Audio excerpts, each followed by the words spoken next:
scenes may not be suitable for very young audiences. Parental guidance is recommended. Ang programang ito ay naglalabas ng sensitibong eksena at impormasyon. Striktong patnubay at gabay ng magulang ang kailangan.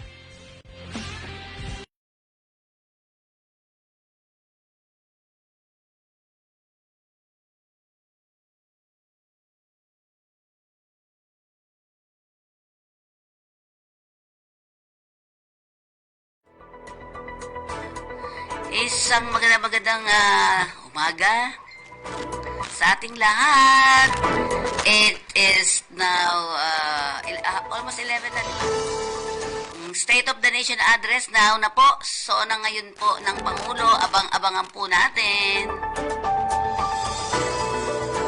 At syempre tingnan muna natin ang ating kakalsadahan.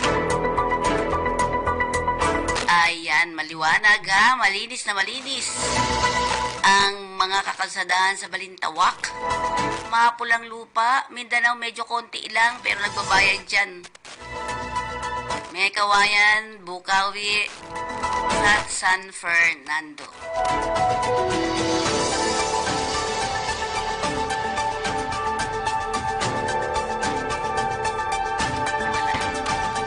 Okay, para sa ating sa ulo ng ating mga balita, usapin sa pagkain, trabaho, inaasahan ng mga Pinoy sa SONA.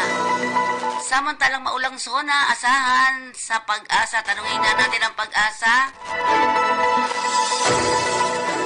Pag-asa, report, maulang SONA.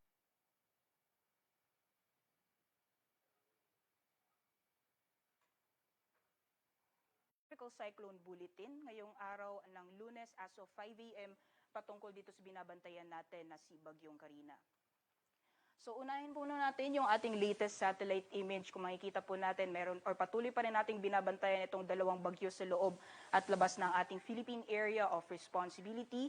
Nasa labas po ng PAR itong si dating Bagyong Butchoy. Bahaging lumakas pa po ito at nasa severe tropical storm category na may international name na Prapiron. At kung makikita po natin, wala na po itong epekto sa anumang bahagi ng ating bansa. So ang main focus po natin ngayon ay itong si Bagyong Karina na nasa loob po ng ating Philippine Area of Responsibility.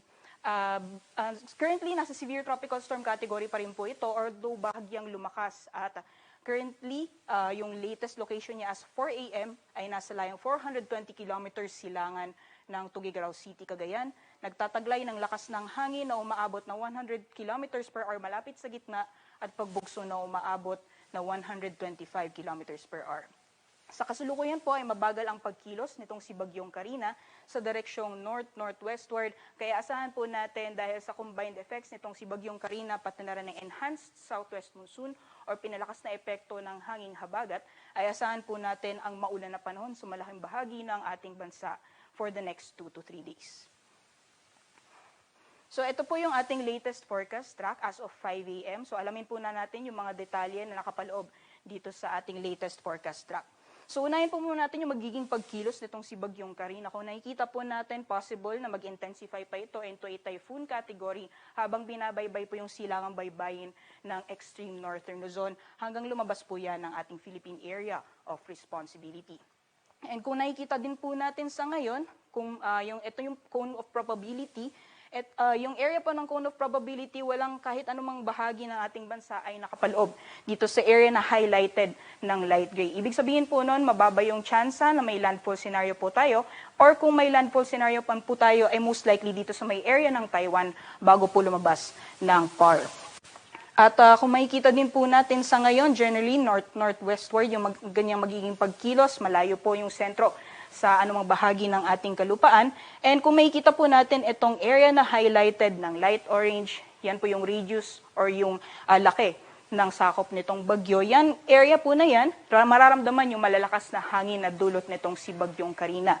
At kung mapapansin po natin, wala pang anumang bahagi ng ating bansa ang nakapaloob dito sa area na makakaranas na malalakas na hangin. So sa ngayon po, as of now, wala pang malakas na hangin na mararanasan sa anumang bahagi ng ating bansa. Pero dahil based po sa ating forecast, mag-i-intensify pa po itong si Bagyong Karina, most likely lalawak po yung radius nitong bagyo at mostly or sasakop nitong area na highlighted ng light orange yung areas po dito sa may northeastern portion ng mainland Cagayan. Kaya nakataas po tayo ng tropical cyclone wind signal sa ilang bahagi po ng northeastern portion ng Cagayan area.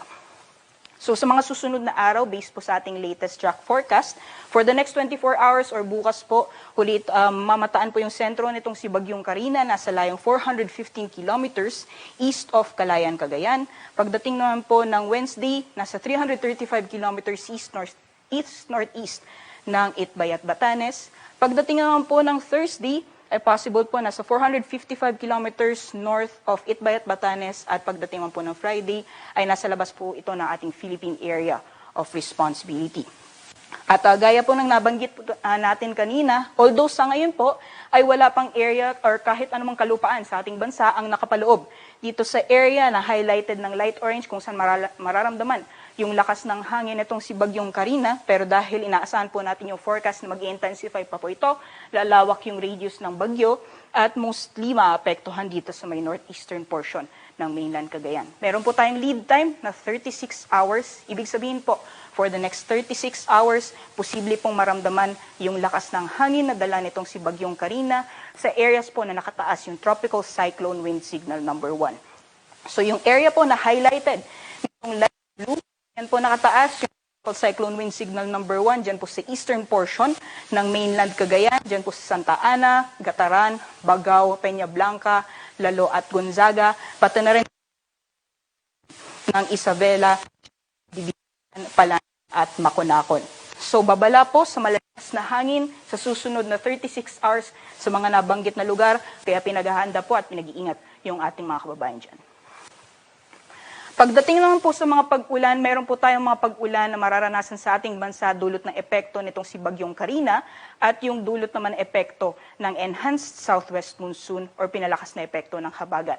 So emphasis po, itong mga pag-ulan na to ay dulot ng epekto ni Bagyong Carina. Ngayong araw, inaasahan po natin yung 100 to 200 millimeters na mga pag-ulan. Yan po ay heavy to intense rainfall sa may extreme northeastern portion ng mainland Cagayan. Samantalang 50 to 100 millimeters ang mararanasan ngayong araw or moderate to intense or moderate to heavy na mga pag-ulan naman sa Buyan Islands, eastern portions ng mainland Cagayan at Isabela. Ito po ay dulot ng mga kaulapan na dala nitong si Bagyong Carina. Bukas naman po, heavy to intense na mga pag-ulan mararanasan sa Batanes, samantalang moderate to heavy naman or 50 to 100 millimeters posible ding maranasan sa Babuyan Islands at northeastern portion ng mainland Cagayan. Pagdating naman po ng Wednesday, bahagyang bababa yung mga tsansa ng malalakas or heavy to intense na mga pag-ulan, so mostly nasa moderate to heavy yung mga pag-ulan, particularly sa may Batanes and Islands. Kung mapapansin po natin yung mga areas na maapektuhan ng mga kaulapan or malalakas na ulan na dala nitong si Bagyong Carina ay mostly dito sa may extreme northern Luzon area. Sa ating mga kababayan dyan, maghanda po tayo at mag-ingat sa mga susunod na araw. Ito naman po yung areas or heavy rainfall dulot ng epekto ng enhanced southwest monsoon or pinalakas na epekto ng habagat dahil hinahatak po siya nitong si Bagyong Carina. So malaking bahagi po ng Luzon, makakaranas po ng malalakas na mga pag-ulan. For today po, based po sa ating latest na weather advisory, 100 to 200 millimeters ay mararanasan or heavy to intense rainfall mararanasan sa La Union, Pangasinan, Benguet, Zambales, Bataan at Occidental Mindoro. Samantala sa moderate to heavy ang mararanasan ngayong araw dito po sa Metro Manila, Ilocos Norte, Abra, Tarlac, Bulacan, Nueva Ecija, Rizal, Cavite, Batangas at Calamian Island. So mapapansin po natin mostly dito sa may western section po ng Luzon, makakaranas na malalakas na mapugulan dulot po ng epekto ng enhanced southwest monsoon. Pagdating lang po bukas, mostly same areas po makakaranas nitong mga heavy or moderate to heavy mga pag-ulan, 100 to 200 millimeters mararanasan or heavy to intense rainfall. Bukas mararanasan sa Ilocos Region, Benguet, Zambales, Bataan, pati na rin sa Occidental Mindoro at to heavy naman maulan panahon dito sa Metro Manila, Apayao, Abra, Tarlac, Pampanga, Bulacan, Nueva Ecija, Rizal, Cavite, Laguna, Batangas at Calamian Islands. Pagdating naman po ng Wednesday, July Patuloy pa rin makakaranas ng malalakas mga pag-ulan dito pa rin sa same areas or western section ng Luzon. So dyan po, heavy to intense rainfall pa rin mararanasan sa Ilocos Sur, La Union, Pangasinan, Benguet, Zambales, Bataan, pati na rin sa Occidental Mindoro at moderate to heavy na mga pag-ulan mararanasan pa rin sa may Metro Manila, Ilocos Norte, Apayao, Abra, Pampanga, Bulacan, Isihan, Rizal, Cavite, Laguna, Batangas, at Calamian Islands. So kung mapapansin po natin yung mga areas na nabanggit po natin, mostly dito sa may western section ng Luzon, kaya babala po sa ating mga kabayan ang mga posibilidad ng mga pagbaha o pagguho ng lupa at paghandaan po natin sa malalong-lalo na yung mga areas or mga low-lying areas. Pagdating naman po sa malalakas na hangin, yung areas po na nakataas ng tropical cyclone wind signal number 1, asahan na po natin for the next 36 hours or within the next 36 hours ay makakaranas po ng malalakas na hangin na dulot ng epekto nitong si Bagyong Karina. Samantalang strong to gale force na or malakas pa na hangin ang mararanasan ay dulot pa rin na epekto naman ng southwest monsoon na enhanced nitong si Bagyong Karina. Ngayong araw, possible po yung malalakas na hangin sa areas mo ng Micopa, Bicol Region, Western Visayas, Northern Samar, at sa northern portion ng Samar. Pagdating naman po bukas, malakas na hangin naman po mararanasan sa Zambales, Bataan, Aurora, dito po sa Metro Manila, pati na rin sa Calabarzon, Mimaropa, Bicol Region, at buong Visayas. Pagdating naman po ng Wednesday, malalakas na hangin naman po mararanasan sa Ilocos Region, Abra, Benguet, Nueva Vizcaya, Quirino, Central Luzon, Metro Manila, Calabarzon, Mimaropa, Bicol Region, at buong Kabisayaan. Kaya asahan po natin, over the next 2 to 3 days, malalakas na hangin at malalakas mga pag-ulan po ang mararanasan dulot ng combined effects nitong si Bagyong Karina, pati na rin ng enhanced southwest monsoon. Pagdating naman po sa kalagayan ng ating karagatan, dahil makikalayuan po yung sentro nitong si Bagyong Karina, wala po tayong gale warning sa ngayon, pero delikadong pumalaot, lalong-lalo na yung ating mga kababayan na may mga maliit na sakyang pandagat dito sa may silangang baybayin at kanlurang baybayin po ng ating bansa. Dahil napapalakas po yung hangin na epekto nitong ng southwest monsoon at malalakas na hangin din po mararanasan dito sa eastern section ng bansa, dulot naman epekto nitong si Bagyong Karina. So asahan po natin yung matataas na mapag-alon na sa katamtaman hanggang sa maalon na karagatan ang ating mararanasan. At based po sa ating outlook, etong si Bagyong Karina ay inaasahan po natin possible mag-intensify pa into a typhoon category sa susunod na 24 oras. Generally, north-northwestward to northward ang kanyang magiging pagkilos hanggang mid-Wednesday at possible lumabas po ng ating Philippine Area of Responsibility Wednesday or Thursday po ng madaling araw. At hindi po inaalis yung possibility ng rapid intensification or bigla ang paglakas nitong si Bagyong Karina sa mga susunod na oras. At yan lang po latest mula dito, or yan po yung nilalaman ng ating latest Tropical Cyclone Bulletin. Para sa karagdagang impormasyon, baseline lang po ang aming social media accounts at ang aming website pag-asa.ust.gov.ph.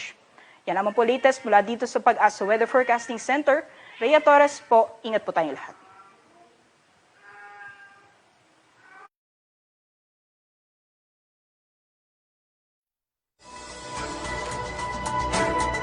Okay, ayan na nintindihan natin ha. Saan-saan uulanin? Si Butchoy medyo wala na, no? Hindi masyadong nagparamdam. Si Karina, saan kaya siya magpapaulan? Okay, maulang zona nga asahan ng Pag-asa. Ayon sa Pag-asa, employers binilaan sa di pag-remit ng SSS contribution. Pinas, di mo na kailangan tulong ng US sa resupply mission. Zona, sasabayan ng tigil pasada ng Manibela. Task Force Manila Shield activated na sa zona. Number coding hindi suspendido ha sa araw ng zona ayon sa MMDA. Bodega ng tumbler nasunog, 4 nasaktan.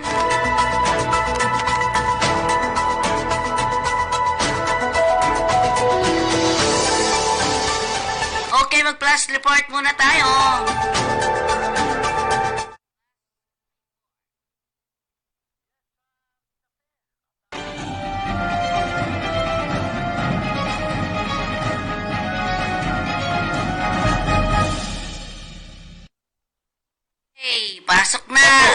Oh yes, Tita Pe, patuloy pa rin yung ating monitoring no na tungkol dito sa State of the Nation address. At kahapon nga kasama ko yung mga police hotline dahil member ako ng PNP Police Multipliers, Citizen Crime Watch at iba pang mga samahan ng civic group na siya namang katuwang ng ating mga Philippine National Police na umiikot kung tawagin niya ni Intelligence Networking at Tita Pe. At yung patuloy yung mga pagbabantay na ating mga Philippine National Police, yung mga PNP multipliers at saka yung mga barangay tanod post na talagang mabigat din to. Alam mo naman dumadami na yung yung nag-uumpukan na yung mga miyembro ng mga rallyista. Iba-iba yan, iba-iba, Oo, iba-iba yan, handa na Kaya meron naman silang hindi naman gulo. May katapat din naman na may seguridad na magbabantay sa mga to dahil kasi alam mo naman na kailangan mabantayan natin makababayan, lalo na hindi naman natin alam kung ano mangyayari. Ito lamang ay isang seguridad para mabantayan natin makababayan. Yung to serve and to protect ba, Tita Pe?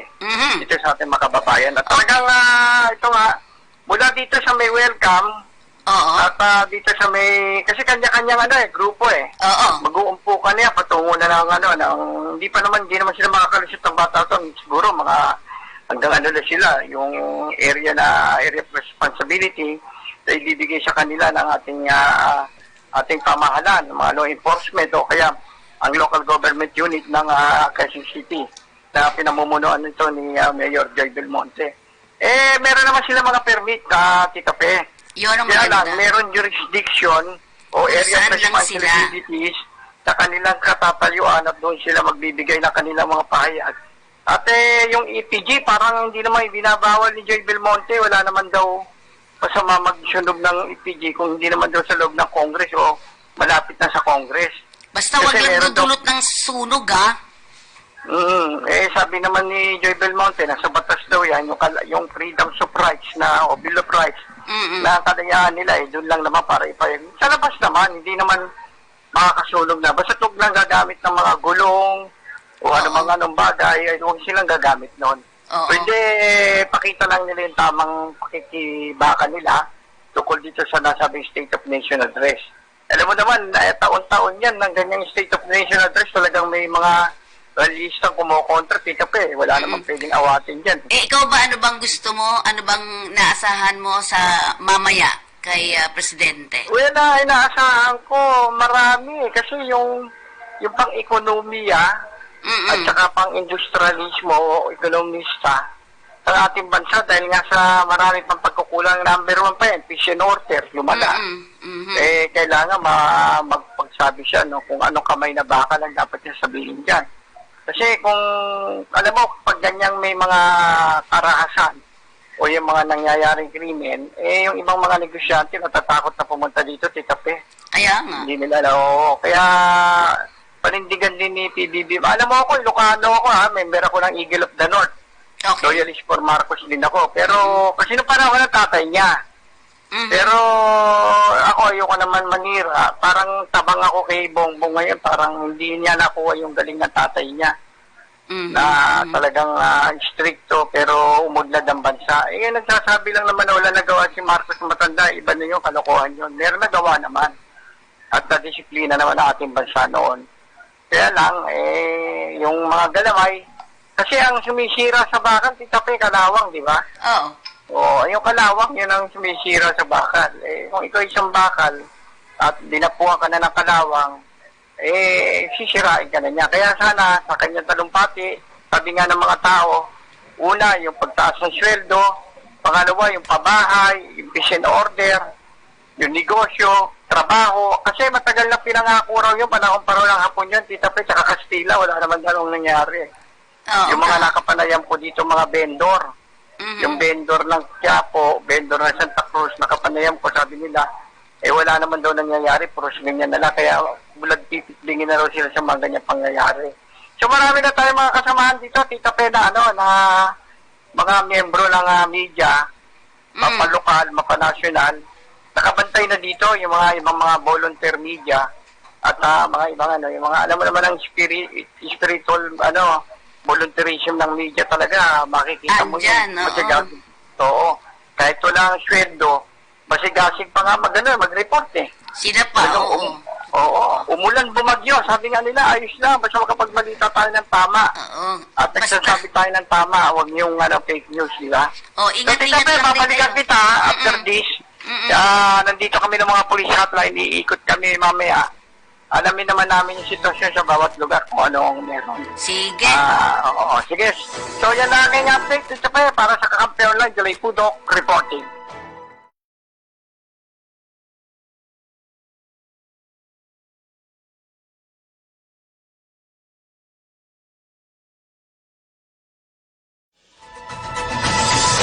Okay, ang inaasahan ng mga Pinoy na tatalakayin ni Pangulong Ferdinand Bongbong Marcos ang usapin tungkol sa pagkain at trabaho sa kanyang ikatlong State of the Nation address ngayong araw na ito.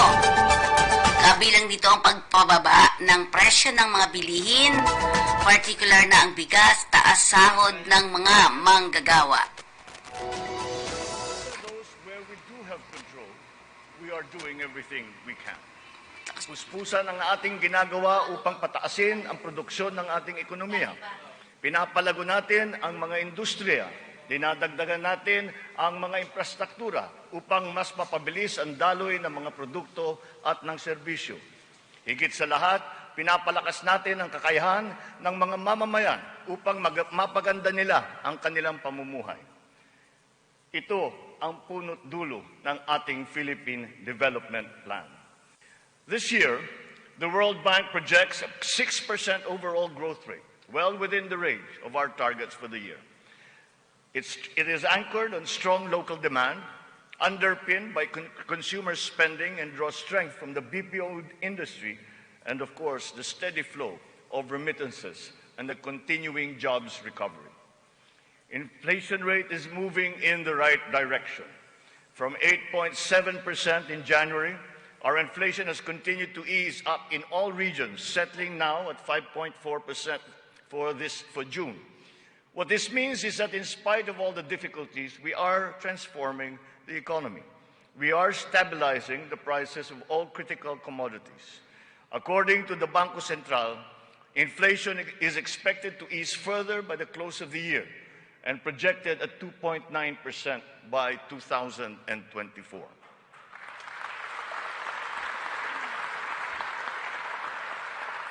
On matters of the economy, Ito po yung there are SONA many last things over year. which we have no control.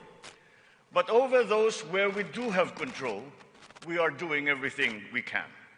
Puspusan ang ating ginagawa upang pataasin ang produksyon ng ating ekonomiya. Pinapalago natin ang mga industriya. Dinadagdagan natin ang mga infrastruktura upang mas mapabilis ang daloy ng mga produkto at ng serbisyo. Higit sa lahat, pinapalakas natin ang kakayahan ng mga mamamayan upang mapaganda nila ang kanilang pamumuhay. Ito ang punot dulo ng ating Philippine Development Plan. Yon, nakita? Yun po yung lakaraan. So, ngayon ay ang baba na lang ng hinihingi natin, di ba? So, yun, mamaya pa alalahanin natin yung kanyang SONA last year at ngayon yung SONA na ito, kung alin doon ang natupad. Yan. Samantala, nakuha natin ulit ang aking report ay naman kay Senate President Francis Chis Escudero. Dahil matapos na ang kalahati ng termino ng Pangulo, tiyak ibabahagi nito ang nagawa tungkol sa problema ng bansa at ang gagawing mga sa susunod pang taon. Ayon kay Escudero, hati iyan dahil kalahati ito ng termino. Kalahati ano na magagawa kaugnay ng mga problema at ano pa ang gagawin sa susunod na mga taon. Kumpara lang natin yung pinakita namin kanina ni RB ay tungkol ito sa anong nakaraang SONA. Kaya mamaya po abangan naman natin dun sa mga ibinahagi ni Pangulo nung nakaraan, ano nang nangyari ngayon. First time na uupo ni Escudero kahanay ng Pangulo at ni Speaker Martin Romualdez sa gagawing SONA ngayon. Sa nakalipas niyang 23 taon bilang mambabatas, hindi niya hinula hinulaan o pinangunahan ang mga inaasahang tatalakayin ng Pangulo. Idinagdag pa ni Escudero na magbibigay na lamang siya ng komentaryo pagkatapos ng sona ng Pangulo.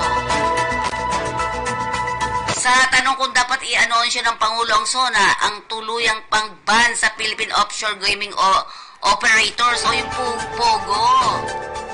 Sinabi ni Escudero na walang maaaring magbawal sa Pangulo kung ano ang mga nais nitong ihayag sa kanyang SONA. Para naman kay Senator Alan Peter Cayetano, ang magandang SONA ay babalangkas ng isang matatag na infrastructure plan na mag-iiwan ng pangmatagalang pamana para sa mga Pilipino.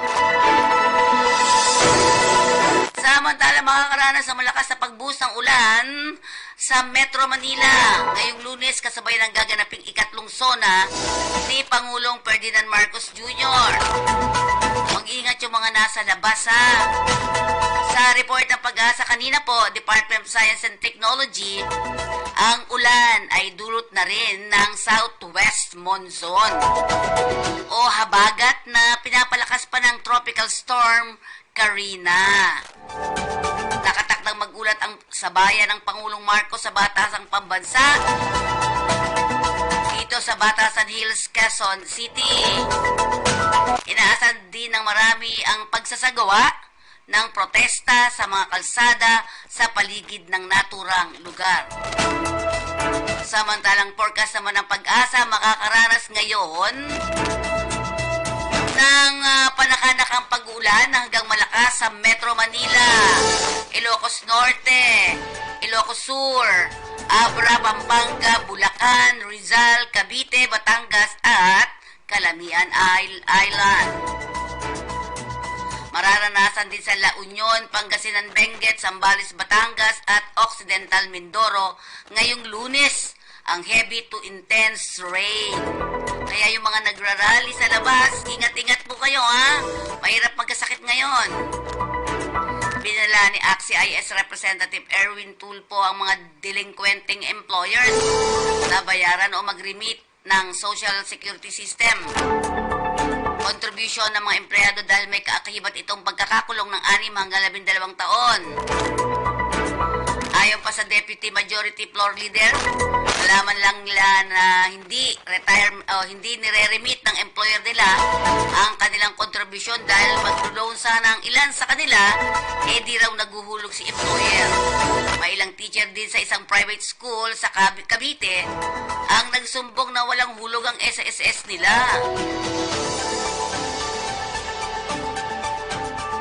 Sa mga naagrabyadong manggagawa, magtungo lang kayo sa tanggapan ng AXIS sa 81 Mother Ignacia Avenue, Quezon City para matulungan sa kanilang problema laban sa kanilang employer. Ito'y ayon kay Tulfo. Hoy, ano ba, eleksyon? Kasama ba sila? Hindi pa kailangan ng Pilipinas ang tulong ng Estados Unidos sa rotation and resupply mission sa BRP Sierra Madre na outpost sa Ayungin Shoal sa West Philippine Sea. Ito ang nilinaw ni National Security Advisor Eduardo Anyo nang mahingan ng reaksyon hinggil sa alok na tulong ni US National Security Advisor Jake Sullivan na sinabing handa silang tulungan ang Pilipinas sa resupply mission sa tropa nito sa BRP Sierra Madre Ayungin Shoal.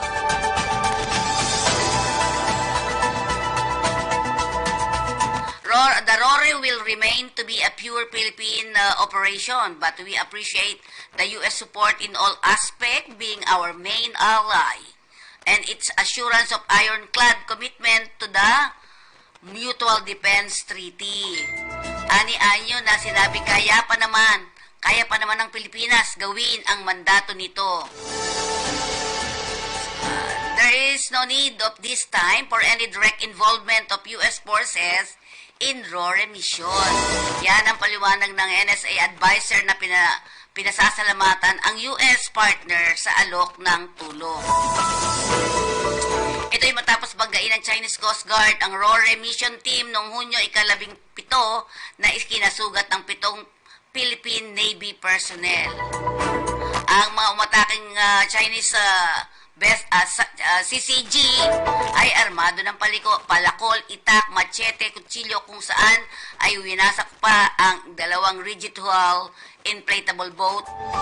Pinagkukumpiska din ng mga baril ng mga sundalo, personal cellphone at sinira ang mga communication equipment. Gayon din ang bangkaan ng Philippine Navy na nasa 60 meters.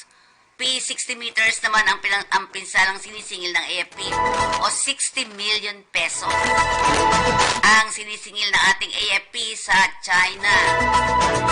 Samantala, okay, pag tayo muna ay mag-flash report.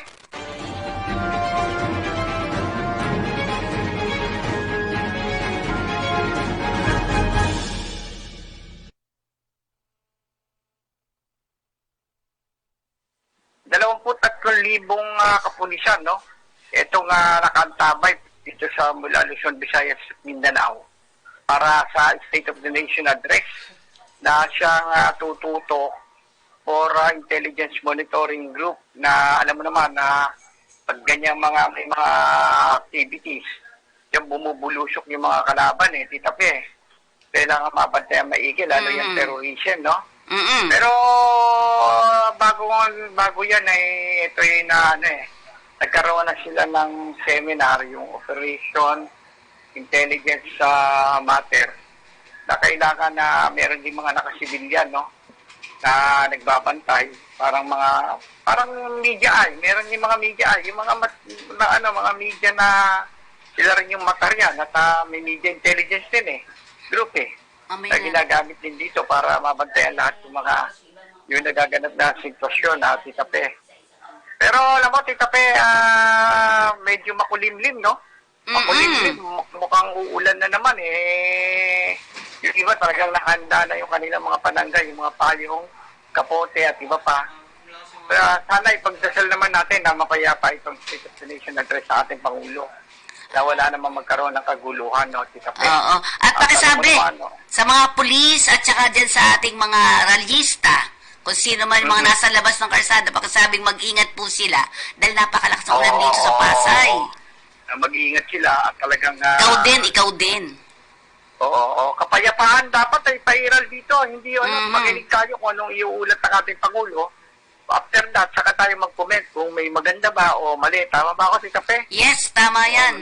Basta mag-ingat lang lahat. Hindi pa nagsasalita, nagko-comment ka na, hindi naman maganda yun. Nagkakaroon na ng issue. So yan, Tita Pe, maganda, no?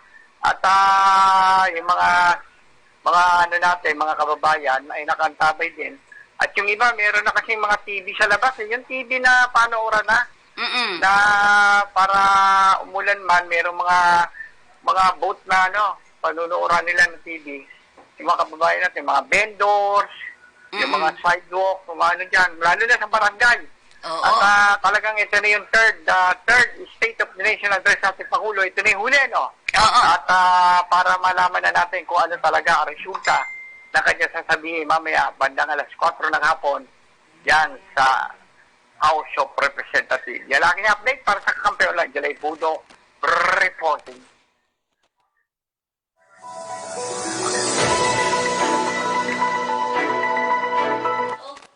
Okay, tigil pasada. Nakatakdang maglunsad ng panibagong transport strike ang grupong Manibela, kasabay na rin ng nakatakdang pagdaraos ng ikatlong State of the Nation Address ni Pangulong Ferdinand Marcos Jr. sa Batasang Pambansa sa Quezon City. Ayon kay Manibela Chairperson Mar Balbuena, aabot ng 4,000 miyembro nila sa Metro Manila na nakikiisa sa transport strike na ikakasa nila laban sa Public Utility Vehicle Modernization Program ngayong araw. Nabatid din na sisimulan ng grupo ang kanilang protesta ngayong tanghali sa tanggapan ng Commission on Human Rights sa Diliman, Quezon City. So Diliman to. Bukod sa Metro Manila, inaasahang magdaraos din ng Manibela ng transport strike sa Baguio, Pangasinan, Naga City, Camarines Sur at maging sa Visayas at Davao Region. Una nang inanonsyo ni Pangulong Marcos na hindi napalalagin pa ng pamahalaan ng PUB consolidation ng unang bahagi ng PUBMP na nagtatapos nitong Abril 30 taong kasalukuyan. Ang lahat naman ng PUBs na bigong mag-consolidate sa korporasyon o kooperatiba ay kinukonsidera o ikukonsidera ng kolorum ng mga otoridad kahit maaari nang hulihin sa sandaling bumiyahe at mamasada. Samantalang inahayag kahapon ng Philippine National Police, Public Information Office Chief at Spokesperson Police Colonel Jean Pajardo na activated na ang Task Force Manila Shield kaugnay ng gaganaping State of the Nation address ngayong pahapon ni Pangulong Ferdinand Marcos Jr. Ayon kay Pajardo, ang Task Force Manila Shield ay isang komprehensibong hakbang sa seguridad na layong pigilan ang anumang pagtatangka na guluhin ang mga major public events sa Metro Manila.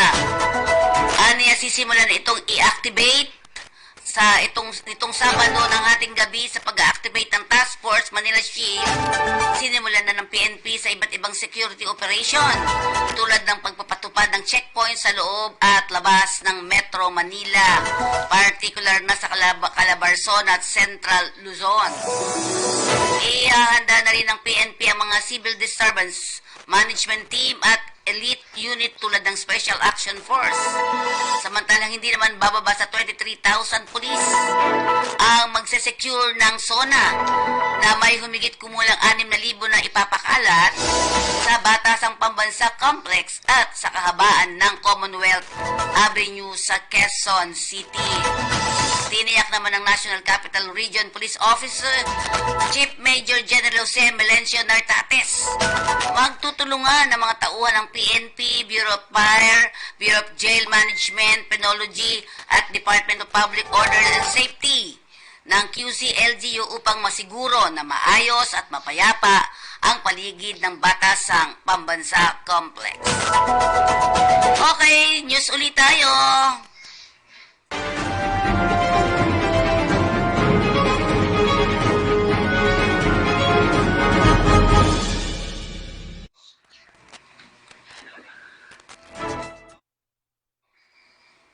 Yes, pinag-uutos ni Mayor Hanny Lacuna ang pansamantalang pagpapatigil ng clamping and towing operation ng Manila Traffic and Parking Bureau. Ang kautusan ay dahil sa dumadagsang reklamo na natatanggap ng Manila City Hall mula sa motorista sa paraan ng clamping and towing operation ng MTPB. Sa ipinalabas na memo ng bagong talagang MTPB officer in charge na si Narciso Diokno III, maigpit at seryoso ang kanyang babala sa lalabag sa utos ng alkalde. Sinasaad sa naturang memo ang lahat ng clamping and towing operation ay pansamantalang ipinatitigil under further notice. Ayon kay Lacuna, direktiba ay ginawa ng naayon sa interes ng mga residente. Kung natatandaan noong pang-Abril ay pinag-utos ni Lacuna na huwag nang ituloy ang implementation ng City Ordinance kabilang ang motorsiklo sa clamping operation dahil sa mga concern at reklamo na nakararating sa kanyang tanggapan kaugnay sa nasabing ordinansa. Sinasaad sa Ordinance number 8998 na kabilang ang mga motorcycles na listahan sa mga sasakyan na maaaring i-clamp kapag sila'y nakaparada sa bawal. Alinsunod sa kasunduan ng alkalde ng Metro Manila at ng Metro Manila Development Authority upang maging banayad ang daloy ng traffic sa National Road at Mabuhay Lanes.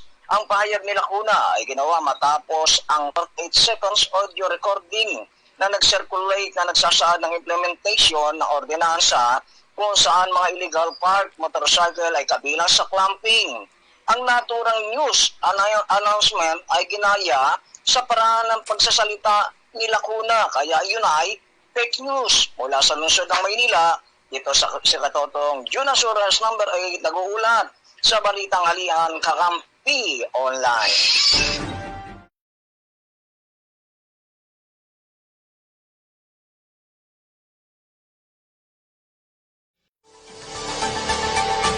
Samantalang ipapatupad pa rin ang number coding ngayong araw kasabay na ika-3 State of the Nation address ni Pangulong Ferdinand Marcos Jr.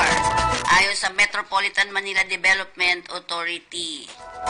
Batay sa MMDA traffic plans para sa zona 2024, isang zipper lane ang bubuksan sa southbound portion ng Commonwealth Avenue para sa bisita at opisyal. Isasara naman ang batasan IBP Road simula alas 8 ng umaga. Ngayon po ito mga alternatibong ruta naman ang maaaring gamitin ng mga motorista.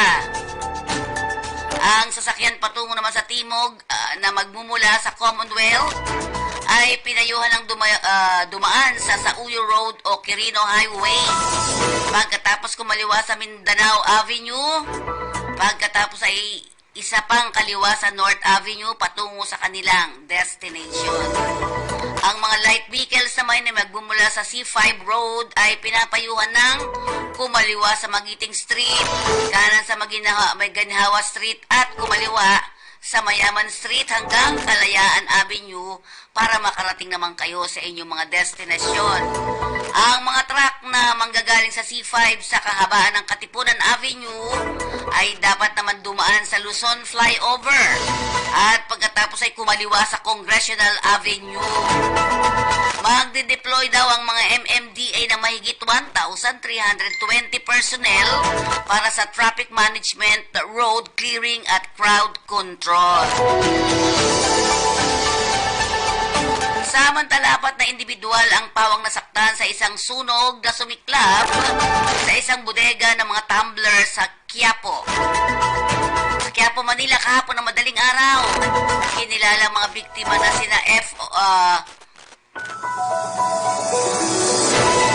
Police Officer 2, Claro Dulnuan, 34 years old ng Santa Mesa Fire Station, na nahirapang huminga at nahilo. Si Fire Officer 3, Daryl Aguilando, 35 years old ng San Nicolas Fire Station, na nagtamo naman ng hiwa sa daliri. Kenneth Manonog, 23 years old at nahirapan huminga matapos makakalap ng o makalanghap ng makapal na usok. At Cliff Osmeña naman, 17 years old, ang nasugatan din sa daliri.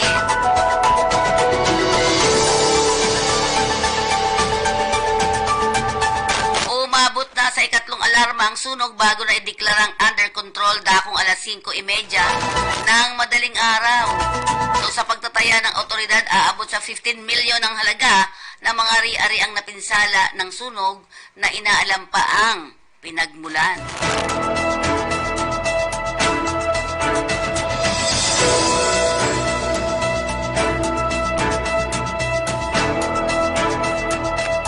Okay, yan po ang kabuuan ng ating mga balita ngayong araw na ito. Ating tingnan naman ang iba't ibang balita dito sa ating balitang halika. Magpaalala muna tayo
natin, patuloy po tayo na talagang ang kaibigan po natin na ang sekretary ng DMW, especially yung ating late Secretary Ople at ngayon ang ating si Secretary Hans. I would like to congratulate the DMW for really helping our OFWs, and rest assured that our government will always take care. At natatakot yung ating mga OFW, baka daw mga gira kasi yung mga pamilya natin mga OFW nandito sa Pilipinas. Kaya huwag po tayo mag-alala sa ating mga OFW. Opo, maganda po ang sitwasyon natin ngayon sa Pilipinas at napakatahimik po dito. Huwag po kayo mag-alala at talagang pinapangalangaan po natin para natin magpalimaan. Gaano kahalaga sa ating mahal na Pangulo at sa inyo sa administrasyon ninyo ating mga OFW? Napakahalaga kasi alam naman natin, meron nakikita natin yung record-break na remittances nila, napakalaking mga tulong sa economy. As worker, sa secretary, So maraming salamat po. Pero ang yan po natin, ang gusto na natin, mahal na Presidente, gumanda ang economy natin para hindi na tayo magkaroon ng tinatawag na displacement. Yes, po. Tama po. Salamat, Secretary. Okay, tingnan natin ngayon ang SONA ngayon. Pero bago yan, ibigyan muna natin ng yung interview kay dating Senator Angara at ngayon ay Secretary na ng DepEd. Okay. At syempre habang tinitingnan pa natin yon, sige, okay. Ang eksperto kung anong gagawin. At saka yung focus dapat sa science, mathematics, at reading dun sa basics. Dahil parang yung basic pa lang, bumabaro pa. Kung bakit kaya? Ano nakikita sa problema para sa Well, siyempre galing tayo sa pandemya at bukod dyan, minsan may overcrowding, minsan medyo maingay ano. Dapat may... Okay. At ayan po SONA po ngayon. Abangan po natin mamaya-maya lang. Bibigay din namin po sa inyo ang kabuuan ng SONA. Sa pamamagitan ni RTBM. Yan. State of the Nation Address ng ating Pangulong Marcos. Okay. Sige po. Para sa ating mga trabaho patrol.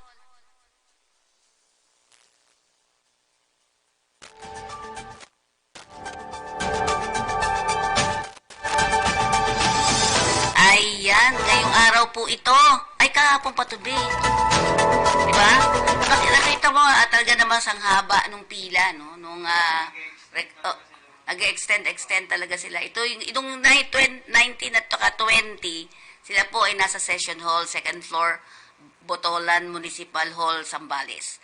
So they need, ang iQuest po ay nangangailangan ng 600 factory workers in Taiwan. Okay? Okay. Ang kanilang magiging employer doon ay King Yuan Electronic Corporation. Para kayo po ay makapasok dyan to register your application. Ayan. Tandaan po natin, no placement fee, no processing fee. Next natin. Ayan po, scan QR code.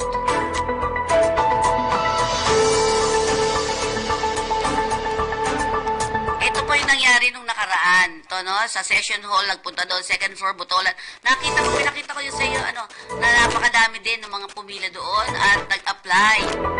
Yun po ay ginanap nung nakaraan sa session hall, second floor, Botolan Municipal Hall, Zambales. Okay. Ito naman po, KISS, placement fee. Tandaan po natin, yung mga binabanggit natin dito, wala pong fees. Mag-ingat po tayo, beware of illegal recruiters and human traffickers. Okay. Ang kailangan po nila, ang posisyon na kailangan ay okay. Food service counter food service counter attendant, waitresses, food service supervisor. Ano pong qualification? With at least 2 to 3 years experience in fast food or casual dining restaurant. Accept HRM fresh graduate for food service, counter attendant. Good spoken and written in English. Of course, pleasing personality, 22 to 32 years old. Apply na po kayo. You can send your CV and passport to Evelyn _keyplacement@yahoo.com. Ayan po yung number, 0917-154-7305. Gusto nyo pumunta po sa office nila, nandyan po sila sa 5th floor, Bucobo Center, George Bucobo, Street Corner, Padre Paura Street, Ermita, Manila. Ang Peridot ay nangangailangan ng magtatrabaho sa Slovenia. Kailangan po nila ng chef. Male college graduate in culinary or vocational graduate in any related course. Must have at least 2 to 3 years experience in catering services. Minimum height of 160 cm. Good in English communication skills.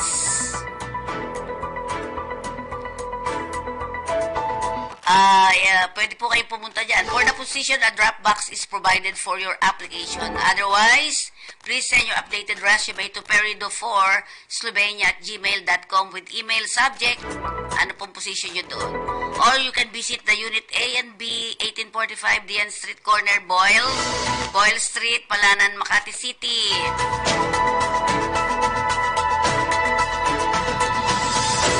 Okay, ang CF Sharp o crew management ay nangangailangan naman ng mga executive sauce chef, chef tournant, chef garden manager,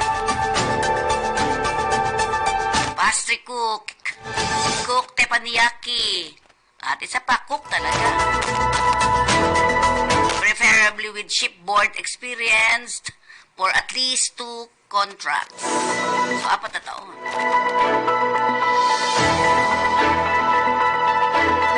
Ayan po, you can scan QR code to register and apply. Meron din pala sila sa Cebu office, Centro Maxima Building, Dionisio, Jerusalem Street, Cebu City. Ang CF Sharp po, ayan po yung mga telephone number nila. Okay, QR code, ayan. Scan QR code. Okay? Ayan ang Renzol opportunities abroad. They looking for work in United Kingdom. European Active Project Limited is looking for ano hinahanap? 100 welders, 100 platers. Requirements: excellent English communication skills. IELTS with at least 4 total band score is required. With experience in shipyard repair. Yan, contact. Kailangan contract ay 12 months or 1 year. Ang salary niyo po ay 26,832 GBP per annum. For interested applicants, kindly send a diploma, resume, certificate of employment, and passport to this email: cg@renzol.com, almera@renzol.com, kayc@renzol.com, justin@renzol.com. At para naman sa inyong mata, Hope Insight Eye Care Program, every Monday 9 a.m. to 12 noon, Session Hall, 3rd floor, Cabuyao City Hall. At yan po ha, pre-eye check-up, pre-cataract screening, free referral assistance for laser cataract operation and other eye disease. Libre din po ang kanilang notaryo publiko sa pamamagitan po ni Attorney Leif Opinia, ang Vice Mayor ng Cabuyao City Hall, ang hindi binigyan ng budget ng Mayor.